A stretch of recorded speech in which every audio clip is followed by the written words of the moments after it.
Bonjour les amis, j'espère que la rentrée s'annonce bien pour vous. Chaque matin, quand je me réveille, il y a un chuchotement qui sort de ma bouche. Merci Seigneur pour ta bonté. Mon cerveau n'est pas encore activé, alors je sais que cette phrase jaillit de mon esprit, mon homme intérieur.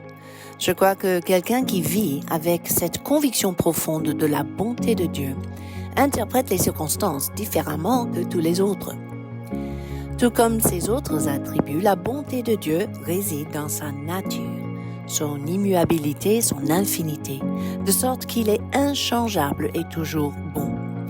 Toutes ses bénédictions découlent de sa bonté, toute sa grâce découle de sa bonté, toute sa miséricorde découle de sa bonté, toute sa patience découle de sa bonté.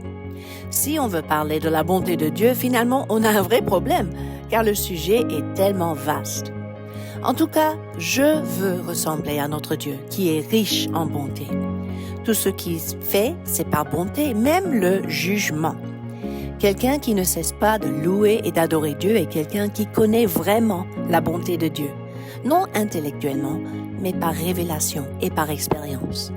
Nous avons plusieurs preuves de cela dans la parole de Dieu.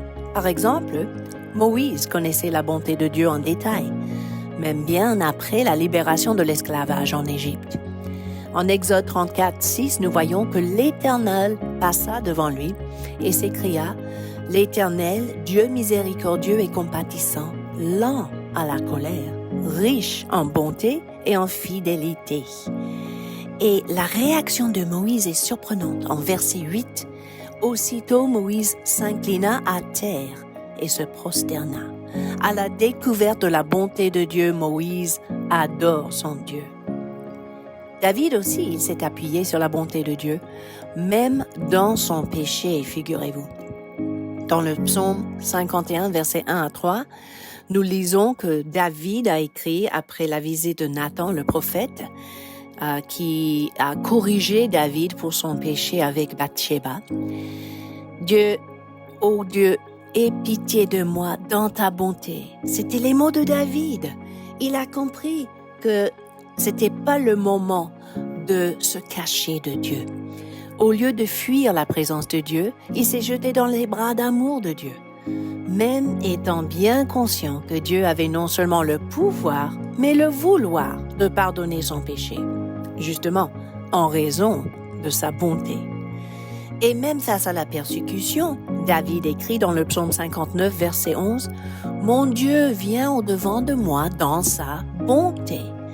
Dieu me fait contempler avec joie ceux qui me persécutent. » Vous vous rendez compte pouvoir contempler avec joie les persécuteurs dans votre vie?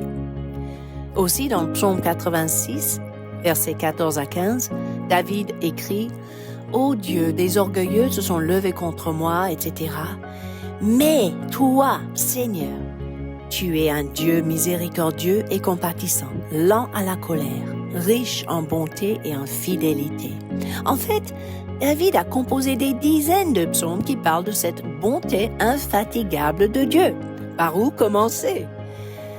Regardez le psaume 65, verset 6. « Dans ta bonté, tu nous exauces par des prodiges. » Mes amis, on doit s'attendre à ce que Dieu fasse des miracles, car il est toujours riche en bonté. Psaume 66, verset 20. « Béni soit Dieu qui n'a pas rejeté ma prière et qui ne m'a pas retiré sa bonté. » Écoutez mes amis, notre Dieu ne change pas du jour au lendemain. On peut vraiment compter sur sa bonté. Psaume 68, verset 11. « Ton peuple établit sa demeure dans le pays que, par ta bonté, ô Dieu, tu avais préparé pour les malheureux. Dieu nous a préparé une place privilégiée. » Psaume 69, 14. « Mais je t'adresse ma prière au Dieu éternel, que ce soit le temps favorable, ô Dieu, par ta grande bonté. » Le timing de Dieu, mes amis, est en fonction aussi de sa bonté. Et c'est pour cela que nous ne devons pas devenir impatients. Vous voyez, quoi qu'il arrive, on peut faire confiance à la bonté insondable de Dieu. Au fait, le chrétien qui doute la bonté de Dieu est influencé plutôt par un esprit religieux. Et ça, c'est à démasquer et à renoncer tout de suite. Parfois, on croit que Dieu est bon pour les autres, mais pas pour nous-mêmes. Mais Dieu n'est pas schizophrène, il n'a pas de préféré parmi ses enfants. Ce n'est même pas une question de mériter sa bonté, mais plutôt une question de croire que la bonté fait partie de sa nature immuable. Peut-être la bonne question à se poser aujourd'hui est celle de Romains 2, 4. Méprises-tu la richesse de sa bonté, de sa patience et de sa longanimité? Ne reconnaissant pas que la bonté de Dieu te pousse à la repentance? Et oui, même la repentance, c'est le fruit d'une découverte de la bonté de Dieu. En conclusion, permettez-moi de prier pour vous, car mon cœur fait écho aujourd'hui à la prière de l'apôtre Paul dans 2 Thessaloniciens 1, 11 à 12. Je prie que notre Dieu vous juge digne de la vocation et qu'il accomplisse par sa puissance tous les desseins merveillants de sa bonté et l'œuvre de votre foi, pour que le nom de notre Seigneur Jésus soit glorifié en vous et que vous soyez glorifiés en lui, selon la grâce de notre Dieu et du Seigneur Jésus-Christ. Mes amis, c'est vraiment mon désir que vous entriez pleinement dans les desseins bienveillants cette semaine et que vous puissiez goûter de la bonté insondable de Dieu en toutes circonstances. À bientôt!